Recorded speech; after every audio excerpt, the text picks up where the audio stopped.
اس ترک رفع یدین والی سنت کو مٹانے پر تلے ہوئے ہیں، اور وہ بالکل حضور پاک صلی اللہ علیہ وسلم کے رفع یدین نہ کرنے کا انکار کرتے ہیں۔ اللہ تبارک و تعالیٰ ان کو ہدایت عطا فرمائے۔ آج میں انشاءاللہ آپ کے سامنے نبی پاک صلی اللہ علیہ وسلم کی چند احادیث مبارکہ پیش کروں گا اور ان پر ہونے والے چند اعتراضات کے انتہائی جامع جواب آپ کی خدمت میں عرض کروں گا۔ پہلی حدیث سنیے۔ حضرت عبداللہ بن عمر رضی اللہ تعالیٰ عنہ فرماتے ہیں کہ میں نے رسول پاک صلی اللہ علیہ وسلم کو دیکھا کہ جب آپ نماز شروع کرتے تھے تو اپنے ہاتھوں کو کندھوں تک اٹھاتے تھے، اور جب آپ صلی اللہ علیہ وسلم رکوع کرنے کا ارادہ کرتے اور جب آپ رکوع سے سر اٹھا لیتے لا یرفعہما، تو پھر اپنے ہاتھوں کو نہیں اٹھاتے تھے۔ وقال بعضهم، اور بعض راویوں نے یہ اضافہ بھی کیا ہے ولا یرفع بین السجدتین، اور آپ دونوں سجدوں کے درمیان بھی رفع یدین نہ کرتے تھے۔ حضرت عبداللہ بن عمر رضی اللہ تعالیٰ عنہ کی یہ حدیث مبارکہ مسند ابی عوانہ جلد 2 صفحہ نمبر 90 پر موجود ہے۔ اس کے علاوہ یہ روایت مسند الحمیدی جلد 2 صفحہ نمبر 377 پر موجود ہے۔ حضرت ابن عمر رضی اللہ تعالیٰ عنہ کی اس مبارک حدیث سے پتہ چلا کہ رسول پاک صلی اللہ علیہ وسلم پہلی تکبیر کے ساتھ رفع یدین کرتے تھے، رکوع جاتے ہوئے، رکوع سے سر اٹھاتے ہوئے، اور سجدوں کے درمیان رفع یدین نہیں کرتے تھے۔ اس روایت کی سند بالکل صحیح ہے، مسند ابی عوانہ میں بھی اور مسند الحمیدی میں بھی۔ اس حدیث پر مخالفین کی طرف سے چند اعتراضات کیے جاتے ہیں۔ مثلا ابو عوانہ کی جو حدیث میں نے آپ کے سامنے پیش کی ہے، اس کے بارے میں مخالفین کہتے ہیں کہ دیکھو جی، حضرت امام ابو عوانہ رحمۃ اللہ علیہ نے اس روایت کے اوپر رفع یدین کرنے کا باب قائم کیا ہے، اور یہ کیسے ہو سکتا ہے کہ ایک امام باب تو قائم کرے کہ رکوع جاتے ہوئے رفع یدین کرنا، رکوع سے سر اٹھاتے ہوئے رفع یدین کرنا، اور نیچے وہ رفع یدین نہ کرنے والی حدیث لے آئے؟ ایسے کیسے ہو سکتا ہے؟ ایسے آدمیوں کی طبیعت کی صفائی کے لیے عرض ہے کہ تم مجھے 2 باتوں کا جواب دو۔ نمبر 1، حضرت امام بخاری رحمۃ اللہ علیہ نے سب سے پہلا باب اپنی صحیح بخاری میں جو قائم کیا ہے وہ ہے باب بدء الوحی، وحی کی ابتدا کا باب، اور اس کے نیچے حدیث ذکر کی ہے انما الاعمال بالنیات۔ آپ مجھے بتائیں کہ باب تو ہے وحی کی ابتدا کا، اور نیچے حدیث ذکر کی جاتی ہے انما الاعمال بالنیات، باب اور ہے حدیث اور ہے۔ یہاں آپ اس کا کیا جواب دو گے کہ حضرت امام بخاری رحمۃ اللہ علیہ نے اپنے باب سے ہٹ کر حدیث کیوں بیان کی ہے؟ آپ وہاں پر کیا توجیہ کرو گے؟ نمبر 1۔ نمبر 2، حضرت امام بخاری رحمۃ اللہ علیہ نے اپنی کتاب صحیح بخاری میں ایک باب قائم کیا ہے باب البول قائما وقاعدا، یہ باب ہے کھڑے ہو کر اور بیٹھ کر پیشاب کرنے کے بیان میں، اور آپ نے اس کے بعد جو حدیث ذکر کی ہے اس باب کے تحت وہ صرف کھڑے ہو کر پیشاب کرنے کی ذکر کی ہے، بیٹھ کر پیشاب کرنے کی حدیث ذکر نہیں کی۔ اب آپ ذرا بتاؤ کہ باب تو قائم ہو رہا ہے کھڑے ہو کر اور بیٹھ کر پیشاب کرنا، کھڑے ہو کر پیشاب کرنے کی حدیث ذکر کر دی، بیٹھ کر پیشاب کرنے کی حدیث ذکر کیوں نہیں کی؟ تو جو جواب آپ یہاں پر دیں گے وہی آپ مسند ابو عوانہ کا بھی سمجھ لیں۔ اگر ضرورت پڑی تو انشاءاللہ اس کا اور تحقیقی جواب بھی دے دیا جائے گا۔ معترضین کے اوپر ضروری ہے کہ پہلے میں نے جو 2 اعتراض اٹھائے ہیں ان کا جواب دیں۔ اس کے علاوہ بھی حضرت امام بخاری رحمۃ اللہ علیہ نے اپنی کتاب میں بہت ساری ایسی جگہوں پر باب قائم کیے ہیں اور احادیث مبارکہ اس کے مخالف لائے ہیں، اس سے ہٹ کر لائے ہیں۔ محدث کے اس میں بہت زیادہ نکات ہوتے ہیں جو شارحین جن کو واضح کرتے ہیں، اس لیے ایسی باتوں پر اعتراض نہیں کرتے۔ جب حدیث کا متن، حدیث کا مفہوم بالکل واضح ہے کہ رسول پاک صلی اللہ علیہ وسلم رکوع جاتے، رکوع سے سر اٹھاتے ہوئے رفع یدین نہیں کرتے تھے، تو ہمیں اس بات کو مان لینا چاہیے۔ نمبر 2، مسند الحمیدی پر اعتراض کرتے ہیں کہ فلا یرفع یہ اصل نسخے میں نہیں ہے، حالانکہ آپ دیکھ سکتے ہیں کہ مولانا حبیب الرحمن اعظمی رحمۃ اللہ علیہ نے جو نسخہ پیش کیا ہے اس میں فلا یرفع کے الفاظ ہیں۔ اس کے علاوہ بھی ایک اور نسخہ ہے، اس کے اندر بھی اسی طرح فلا یرفع کے الفاظ ہیں۔ دو نسخے پرانے ایسے ہیں کہ جن میں فلا یرفع کے الفاظ ہیں کہ رسول پاک صلی اللہ علیہ وسلم جب رکوع جاتے تھے اور رکوع سے سر اٹھاتے تھے تو اس وقت آپ صلی اللہ علیہ وسلم رفع یدین نہیں کرتے تھے۔ بعض اشار قسم کے لوگ یہاں پر ایک اعتراض اٹھاتے ہیں کہ جناب آپ یہ بتاؤ کہ پرانے جو محدثین تھے یا پرانے حنفی علماء تھے انہوں نے اس روایت کو پیش کیوں نہیں کیا؟ الزامی جواب تو یہ ہے کہ جناب اب ذرا یہ بتائیں کہ پرانے جو لوگ رفع یدین کرنے والے تھے، جنہوں نے رفع یدین کے اس بات پر کتابیں لکھی ہیں، جنہوں نے اپنی کتابوں میں رفع یدین کرنے پر بہت سارے دلائل دیے ہیں، ان میں سے کتنے حضرات نے مسند الحمیدی کی حدیث کو رفع یدین کے اس بات میں ذکر کیا ہے؟ نمبر ایک۔ نمبر دو، اس کا تحقیقی جواب یہ ہے کہ یہ ضروری نہیں ہے کہ ہر حنفی عالم کے پاس تمام کتابیں ہی موجود ہوں۔ کتابیں شائع ہونے سے معلومات میں اضافہ ہوتا ہے، معلومات بڑھتی ہیں، اور یہ ضروری نہیں ہوتا کہ آج اگر کوئی بندہ کسی چیز کی دلیل پیش کر رہا ہو، پرانے زمانے میں پیش نہ کی ہو، تو آپ اس دلیل کا ہی انکار کر دیں۔ آپ دلیل کے اوپر غور کریں کہ اگر اس کی دلیل دعوے کے مطابق ہو تو آپ قبول کر لیں، اگر دعوے کے مطابق نہ ہو تو آپ اس آدمی کو بتا دیں۔ آج دیکھو ختم نبوت پر مسلمان لوگ مرزائیوں کے خلاف قرآن پاک سے کتنی دلیلیں دیتے ہیں، حالانکہ ختم نبوت پر یہ تمام دلیلیں پرانی علماء نے نہیں دی تھی۔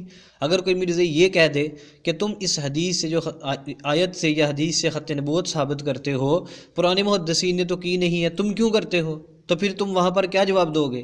اس لیے یہ کوئی ایسا اعتراض نہیں ہے کہ جس کی بنیاد پر مسند الحمیدی کی حدیث سے یہ سمجھا جائے کہ اسے استدلال کرنا درست نہیں ہے۔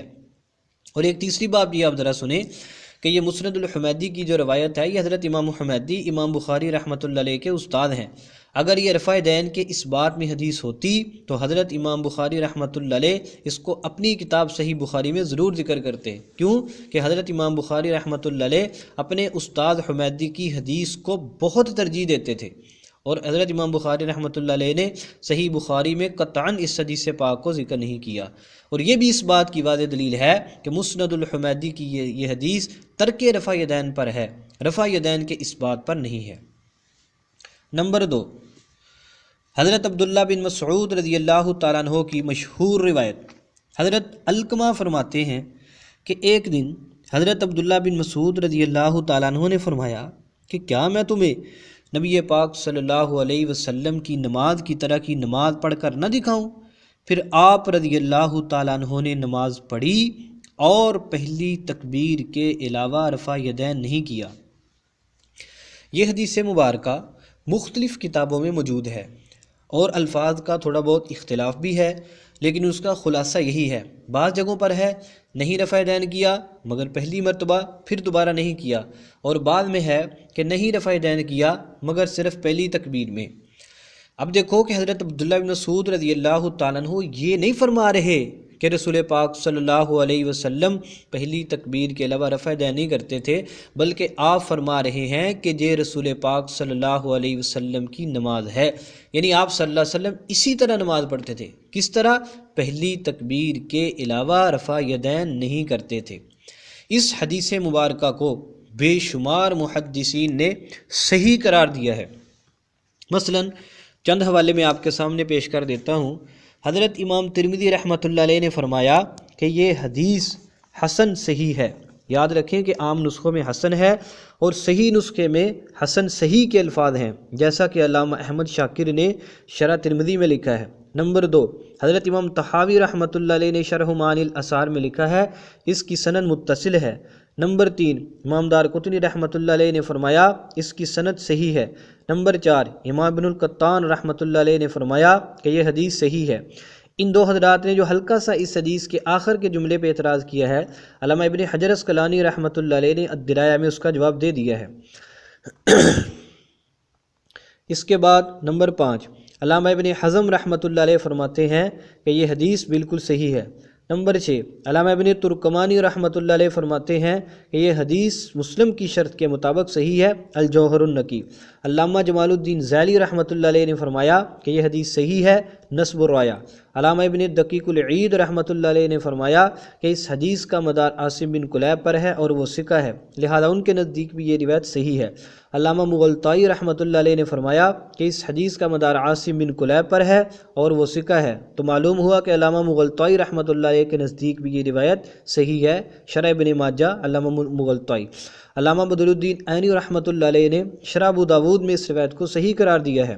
اور اگلا آخری حوالہ سنیں، علامہ ناصر الدین البانی، یہ غیر مقلدین کے بہت بڑے عالم ہیں اور جرح و تعدیل کے معاملہ میں غیر مقلدین ان پر بہت زیادہ اعتماد کرتے ہیں۔ انہوں نے بڑی پیاری بات کہی ہے مشکات شریف کے حاشیے میں، انہوں نے فرمایا کہ حق یہ ہے کہ یہ روایت مسلم کی شرط کے مطابق صحیح ہے، اور اس حدیث پر جو اعتراض کیے جاتے ہیں وہ اس قابل نہیں ہے کہ ان کو قبول کیا جائے، اور حقیقی بات یہی ہے کہ یہ روایت بالکل صحیح ہے۔ اور محمد علی مرزا کے ایک اور پسندیدہ مصنف علامہ شعیب الارناؤط رحمۃ اللہ علیہ نے شرح ابو داود میں لکھا ہے کہ اس حدیث کے تمام راوی ثقہ ہیں، یہ روایت الحمدللہ بالکل صحیح ہے۔ اس کے علاوہ بھی بہت سارے محدثین نے اس کو صحیح قرار دیا ہے، اگر ضرورت پیش آئی تو انشاءاللہ ان کے حوالہ جات بھی پیش کر دیے جائیں گے۔ اب ذرا آتے ہیں اس حدیث پر ہونے والے اعتراضات کی طرف۔ اس حدیث پر آج کل ایک بہت بڑا اعتراض کیا جا رہا ہے اور اس کو بہت زیادہ ہوا دی جا رہی ہے، اور غیر مقلد زبیر علی زئی تو اس کو بہت ہی زیادہ اچھالتا تھا۔ اعتراض یہ ہے کہ اس حدیث کی سند میں ایک راوی ہے سفیان ثوری رحمۃ اللہ علیہ، اور انہوں نے یہ روایت عن سے کی ہے، اور چونکہ سفیان ثوری مدلس ہیں اور مدلس کی عن والی روایت بغیر متابعت کے اور بغیر تصریح سماع کے ضعیف ہوتی ہے۔ یاد رکھیں، اس کا پہلا جواب یہ ہے کہ سفیان ثوری رحمۃ اللہ علیہ طبقہ ثانیہ کے مدلس ہیں، اور طبقہ ثانیہ کے مدلس کی عن والی روایت صحیح تسلیم کی جاتی ہے۔ یہ بات علامہ ابن حجر عسقلانی رحمۃ اللہ علیہ نے طبقات المدلسین میں لکھی ہے، اور حافظ صلاح الدین علائی رحمۃ اللہ علیہ نے جامع التحصیل میں لکھی ہے۔ آپ یہ بات غور سے سنیں کہ یہ جو بات زبیر علی زئی کہہ رہا ہے کہ یہ روایت سفیان کے عن کی وجہ سے ضعیف ہے، یاد رہے کہ پرانے محدثین میں سے ایک محدث نے بھی یہ بات نہیں کہی تھی کہ اس حدیث کے ضعف کی علت سفیان ثوری کا عنانہ ہے۔ اب یہ بھی کہہ سکتے ہیں کہ یہ غیر مقلد زبیر علی زئی اور دوسرے عبد الرحمن معلمی وغیرہ یہ ان کی جاری کردہ بدعت ہے۔ اگر یہ اعتراض اتنا ہی مضبوط ہوتا یا یہ اعتراض کی بات ہوتی تو پرانے جو شفاوہ اس حدیث پر اعتراض کرتے رہے وہ کبھی بھی اس سے غافل نہ ہوتے، اور اصولی طور پر بھی یہ اعتراض بنتا ہی نہیں ہے۔ سفیان ثوری رحمۃ اللہ علیہ طبقہ ثانیہ کے مدلس ہیں، اور طبقہ ثانیہ کے مدلسین کی عن والی روایت ضعیف نہیں ہوتی۔ نمبر 2، اگر ہم یہ تسلیم کر بھی لیں تھوڑی دیر کے لیے کہ سفیان ثوری کی تدلیس مضر ہے اور یہ روایت عن کے ساتھ ہے، تو امام دارقطنی رحمۃ اللہ علیہ نے اپنی کتاب العلل میں لکھا ہے کہ یہ روایت عاصم بن کلیب سے سفیان ثوری کے علاوہ اسی طرح ابو بکر نحشلی اور عبداللہ بن ادریس نے بھی نقل کی ہے۔ اب کیا پتہ چلا کہ حضرت سفیان ثوری کے دو متابع ہیں، نمبر 1 عبداللہ بن ادریس، نمبر 2 ابو بکر نحشلی، اور جب مدلس کی متابعت ثابت ہو جائے تو اس وقت اس کی روایت صحیح تسلیم کی جاتی ہے۔ نمبر 2، اس حدیث پر بعض لوگ یہ اعتراض کرتے ہیں کہ فلاں محدث نے کہا ثابت نہیں، فلاں نے کہا ضعیف ہے۔ جناب ایک بات کان کھول کر سن لیں، اصول ہے کہ جب توثیق ثابت ہو جائے، جب تصحیح ثابت ہو جائے تو اس کے بعد جرح مبہم کا اعتبار نہیں ہوتا، تو پھر جرح مفسر ہی قبول کی جاتی ہے۔ آپ ذرا مہربانی کریں کہ جس محدث نے اس حدیث کو ضعیف قرار دیا ہے اس سے یہ بھی ذرا ثابت کریں کہ اس میں وجہ ضعف ہے کیا۔ انشاءاللہ ان لوگوں کو کبھی بھی نہیں ملے گی۔ اس حدیث پر ہونے والی ساری جرحیں مبہم ہیں، اور توثیق کے بعد جرح مبہم کا کوئی اعتبار نہیں ہوتا۔